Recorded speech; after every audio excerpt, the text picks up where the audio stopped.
welcoming Theo.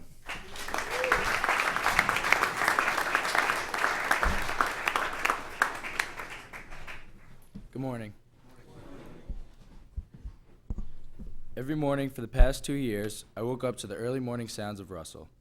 The sounds of Jade bumping headlines to pump himself up for class, or Greg Conrad practicing his bird calls. There was a certain routine for members of this dorm. It started by walking down 2 flights of stairs to the dungeon known as the Russell Showers. You'd be lucky not to run into Hayden Lynch, who was actually pretty talkative for 6:45 a.m. Anyway, after a loud and annoying cold shower, you would make your way back up the 2 flights of stairs in the freezing cold.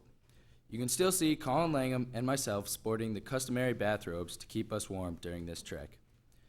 After getting dressed and packing your bag, you make your way to the upstairs bathroom. It was at this point where you might catch Marty Hackler taking what he calls a sink shower.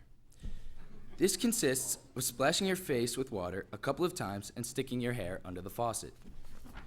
To which Connor Mahoney would reply, "Damn dude, that's grimy." Then you proceed downstairs and embark on the long journey to the school building. We had to plan 10 minutes in advance to get to class or for the proverbial breakfast check-in. After arriving to the school building 5 minutes late for class and being interrogated by your teacher as to why you're late, it was common to reply, "I live in Russell, give me a break."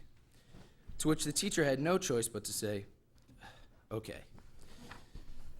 After a morning of mind-stretching academics, lunch was taken to go, so we could all hang out during lunch and continue the games cut short by the previous night. Or, combining our talents in performing foreplay long time in rock band with Wilton Hayward on guitar, Dylan on the bass, Jack Crow on the mic, and yours truly on the drums. After the day's commitments were over, we could all retire back to the dorm and decompress.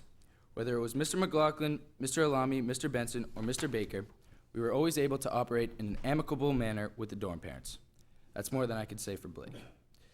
It was the little things that made a difference. Even Murph will tell you, nothing beats going out on the balcony on a warm spring day as the sun sets behind the trees. From playing tackle football in 10-degree weather after the Christmas dance to weekly cookouts with Grill Sergeant Connor Mahoney, Russell was the place to be. You could say that on highschoolprowler.com, the Russell dorm would receive an A+ in women and nightlife.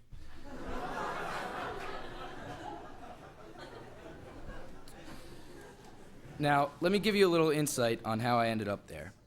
From the looks of things in the distance, it probably wouldn't be top 3 on anyone's dorm sheet. This was the case my freshman year. I put it 4th in front of Peabody. I know, shocking, right?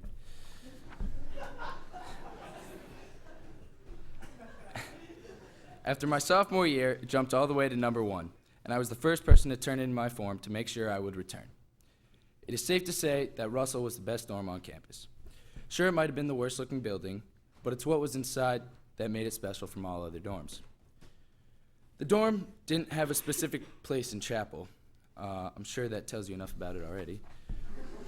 At the beginning of this year, I thought about how Russell played such a large role in my everyday life. Even though everyone in the dorm was from different walks of life, we all found things in common that brought us closer together. This made me realize that Russell was more than a dorm. It was a way of life, and no other dorm can say that. Simply because no other dorm had a communal atmosphere that embraced anyone who entered through its doors. I used the value of respect and community that I learned in Russell House in my day-to-day life. And even though Blake has a different lifestyle and pace than Russell had, I learned to respect others better with each passing day. Russell made me believe in the school's motto of trying to give students the most meaningful educational experience of their lives.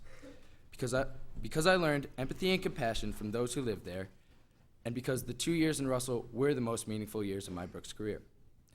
The dorm felt more like a home, where everyone is always in your business, but they're also there for your support, even though most of the time they give you more crap than support. Max Romano was the best at making you feel more prepared for a test or more focused when writing a paper. And it felt better knowing that there was always someone there who wouldn't mind listening to you whine about your troubles or mistakes. Junior year was full of mistakes. Kim.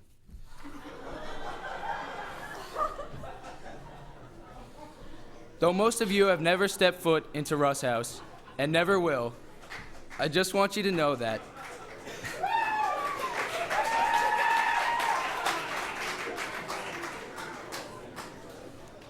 though most of you have never stepped foot into Russ' house and never will, I just want you to know that those who live amongst you in your dorm do not just become your friends, they become your brothers. So respect those in your dorm as if they are in your family. Everyone has their stories, and you may never know who could become lifelong friends.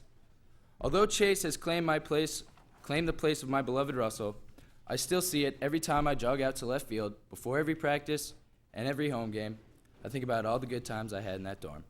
Thank you.